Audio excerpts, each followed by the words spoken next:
risiko, mau ada apapun ya tetap sistem kita berjalan dengan baik. Itu harapannya seperti itu. Ada jaminan ya.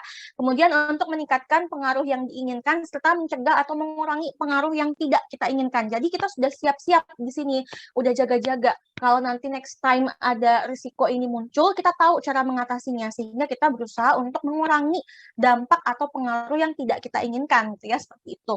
Juga mencapai continuous improvement atau peningkatan berkelanjutan karena di risiko dan peluang pun kita dituntut untuk bisa merumuskan tindakan perbaikan gitu ya. Tindakan perbaikan, peluang, apa yang sekiranya bisa menumbuhkan improvement untuk kinerja sistem kita, seperti itu.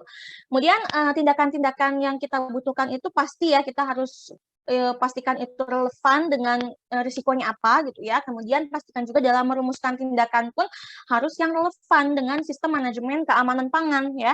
Jadi nggak bisa kita menentukan tindakan untuk mengatasi risiko dan peluang, tapi tindakannya yang asal-asalan ya. Tindakannya harus logis dan juga tindakannya harus sesuai dengan sistem ya, karena kita nggak mungkin mengatasi sesuatu dengan hal yang bisa menimbulkan masalah baru misalnya gitu ya. Nah, dan ini kita harus bisa menentukan tindakan yang bisa memberikan solusi dan selaras dengan sistem manajemen keamanan pangan ya, ataupun bisa juga diselaraskan dengan persyaratan pelanggan ataupun regulasi yang diminta ya, dan pastikan tindakan itu juga dievaluasi efektivitasnya sampai mana dia bisa mengatasi risiko dan peluang yang ada ya, seperti itu. Oke, nah sekarang saya mulai ke cara untuk bisa menentukan level risiko ya, untuk bisa menentukan analisa risiko kita ya di sini. Jadi saya akan mulai dengan tadi ya, risiko itu apa sih? Ya tadi ya, dampak dari ketidakpastian atas pencapaian objektif. Jadi sifatnya potensial, bisa terjadi, bisa juga enggak gitu ya. Jadi kita harus tahu bagaimana kita bisa bersiap-siap diri gitu ya untuk mengatasi risiko ketika itu muncul di kemudian hari. Kemudian peluang. Nah, jadi peluang ini sifatnya dia itu seperti layaknya tindakan untuk memperbaiki risiko. Tapi peluang itu biasanya lebih ke arah sesuatu atau penerapan praktek baru. Ya, seperti modifikasi proses, modifikasi produk, ataupun penggunaan teknologi baru. Ya, jadi itu untuk peluang. Jadi peluang ini ya sifatnya perbaikan yang arahnya ke inovatif gitu ya, hal-hal baru yang akan kita adakan ke depannya untuk mengatasi risiko. Ya. Nah, untuk menentukan terkait dengan tindakan yang dibutuhkan, kita harus tahu juga level risiko yang kita kenali di sini apa saja, gitu ya. Nah, probability versus consequence itu adalah cara untuk bisa menentukan level risiko kita di sini. Ya. Pertama, untuk probability. Probability itu kita sebut juga sebagai peluang kejadian. Ya, berapa kali sih risiko ini bisa terjadi gitu ya? Kalau low itu artinya belum pernah terjadi dalam setahun.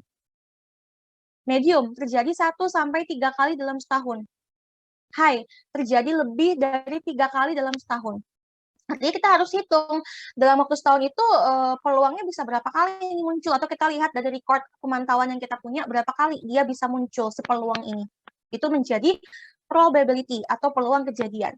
Kemudian konsekuensi ini seperti dampak ya, dampak konsekuensi kalau misalnya risiko ini terjadi. Low itu ketika dampaknya rendah terhadap operasional dan tidak berisiko terhadap keamanan pangan ataupun mutu gitu ya. Kemudian medium dampaknya moderat terhadap operasional dan berisiko terhadap mutu dan keamanan pangan namun masih standar.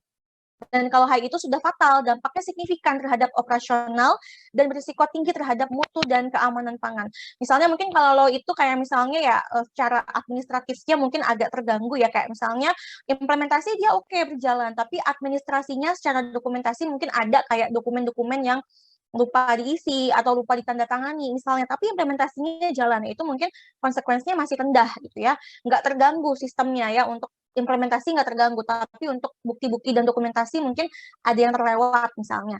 Kemudian medium misalnya, medium itu ketika misalnya ya mungkin berpengaruh terhadap sisi kualitas atau mutu ya, tapi secara food safety-nya mungkin nggak terganggu. Nah, itu mungkin masih dalam level yang sedang untuk konsekuensinya. Nah, kalau high itu bisa sampai nanti ya, produknya terkontaminasi misalnya, atau produknya reject besar-besaran misalnya karena ada kontaminan berbahaya misalnya, itu sudah sampai ke dalam level high atau dampak yang tinggi ya pengaruhnya terhadap keamanan pangan. Ya, nanti lihat ketemunya ada di zona warna mana. Kalau misalnya probability-nya ada di low, ketemu sama konsekuensinya ada di low juga, dia ada di warna hijau, sehingga kita sebut sebagai level risiko rendah. ya. Kalau dia ketemu di probability-nya yang medium misalnya, ketemu sama di konsekuensinya juga medium, warna kuning misalnya gitu ya. Ketemu di warna kuning kita sebut dengan level risiko sedang. Ya, dan kalau misalnya ketemu di warna merah, misalnya high ketemu sama konsekuensinya medium atau konsekuensinya juga high untuk probability-nya high misalnya. Ketemu di warna merah, kita sebut dengan level risiko tinggi.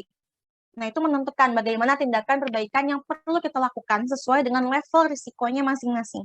Ya, contoh analisanya seperti ini, Bapak Ibu, dibuatkan dokumen untuk analisa risiko dan peluang.